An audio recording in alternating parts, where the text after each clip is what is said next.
윤석열과 최재형 대선판 붙는다. 네. 지금 제가 볼 때는 이 국민의힘 또 이 대선 판도를 이렇게 보면은 안철수는 대선에 안 나간다 뭐 이런 말까지도 하고 또 여러 가지 사정으로 볼 때 일단 국민의힘에 연착륙하는 게 안철수의 목표 같아요.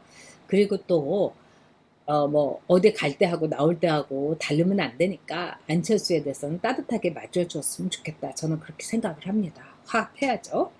자, 그런데 아무래도 다음에 이렇게 세 명의 각축을 벌일 것 같아요. 국힘에서는.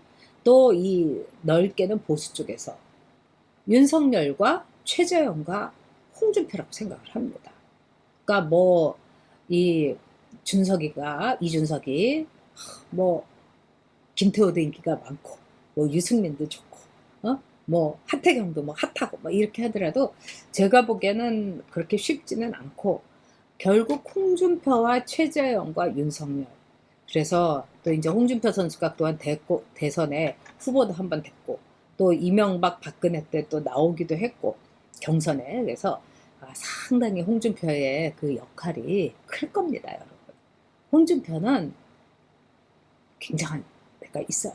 그러니까 그 이명박 대통령하고 박근혜하고 붙었을 때 중간에 껴가지고 이명박 대통령 완전히 그냥 거품 물고 쓰러지게도 했습니다. 4대강이라 그 한반도 운하에 대해서 그 저기 아주 독극물을 실은 배다 뭐 이렇게 얘기를 해가지고요. 쉽지 않을 것 같습니다. 네.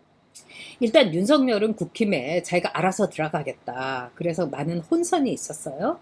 그리고 이제 27일 날 대선 출마를 선언하고 직접 민심 투어를 하면서 나의 입으로 직접 만나겠다. 저는 이거 잘한 거라고 봐요.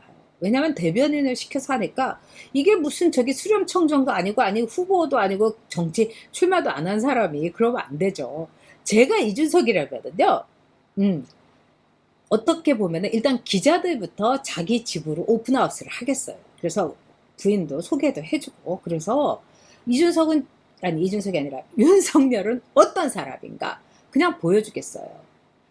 저도 윤석열이 진짜 과연 어떤 사람인지 뉴스라든가 이 간접도 윤석열의 뭐 청문회 또는 뭐 국회 답변 이런 걸로만 보고 하는 거죠.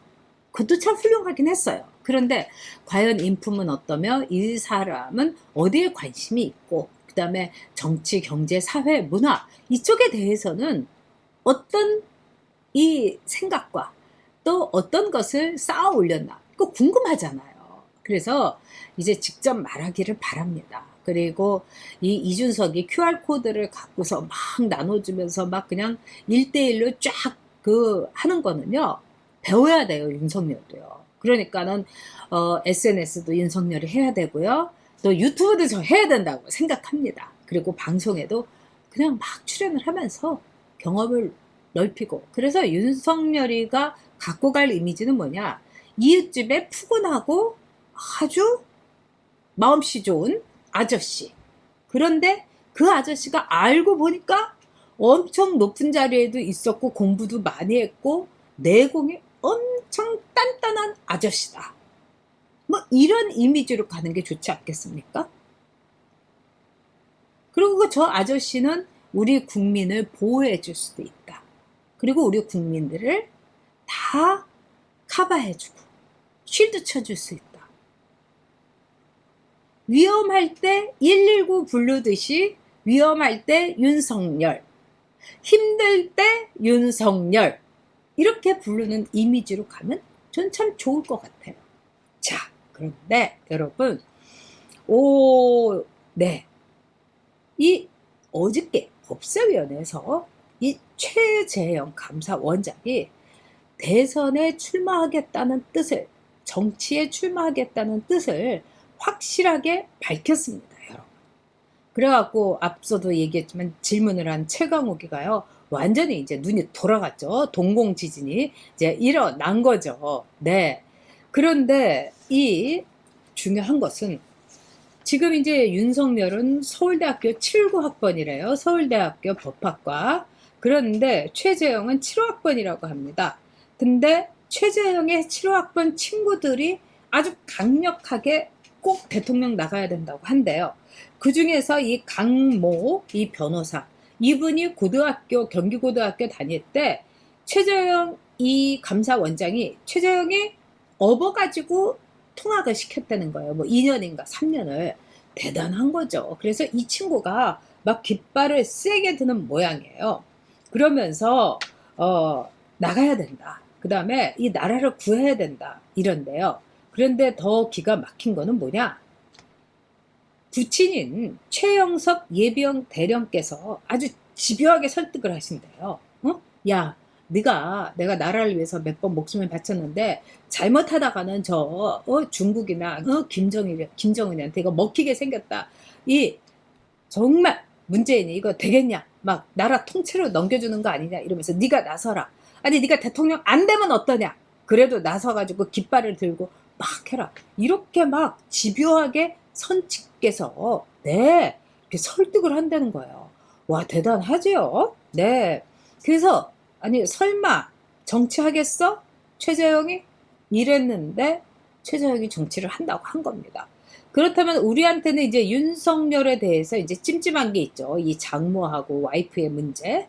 그 다음에 두 번째는 역시 친박. 그 다음에 탄핵의 구원입니다. 그런데 어떻게 보면은 여러분 그거 나쁘다고 할 수도 없어요. 화살이 윤석열한테 확 그냥 집중되는 게 두 사람한테 이 집중될 수도 있죠. 그리고 최재형에 대해서는 글쎄 파도 미담만 나오는 건데 또 뭘 갖고 할까요? 지금 이제 최재형에 대해서 이 민주당에서 준비하고 있는 게 입양한 두 아들을 대안학교로 보냈다는 거예요. 그러면서 뭐 교육을 방기했다는 둥. 와 여러분 이거는 정말 얘네들이 이준석 무슨 병역비리 캐는 것보다도 더 저열한 그 다음에 말도 안 되는 이야기입니다. 제가 기자들한테 확인한 바로는 최재형 두 아들이 대안학교 간 거 사실입니다. 근데 그 대안학교가 뭐 한 학기에 뭐 한 달인가 뭐 하여튼 뭐 250만 원인가 엄청 비싼 대안학교였다는 거예요. 그래가지고 이 공무원 하면서 공직에 있으면서 그렇게 할 수 있었다는 게 더 대단하다 이런 얘기를 할 정도입니다. 자, 제가 보기에는 윤석열 리스크에서 장모 문제는 저는 그렇게 크지 않을 거라고 봅니다. 근데 이제 국힘에 들어갈 경우에 내부에 문제가 있는 거죠. 정권 초에 뭐 적폐 수사에 이 결국 지휘를 했고 또 보수 진영에서 친박들 이 박근혜 대통령을 이렇게 한 사람이지 또 이제 친이들 쪽에서도 이명박 대통령을 잡아 넣었지 이렇기 때문에 밑바닥으로는 굉장히 이제 앙심이 이렇게 뭐 이렇게 있을 수 있는 거죠. 그래서 그런 거를 이제 윤석열이 어떻게 파고 들어가는가. 그러니까 이게 윤석열로서는 지금 굉장히 머리가 아플 겁니다. 네.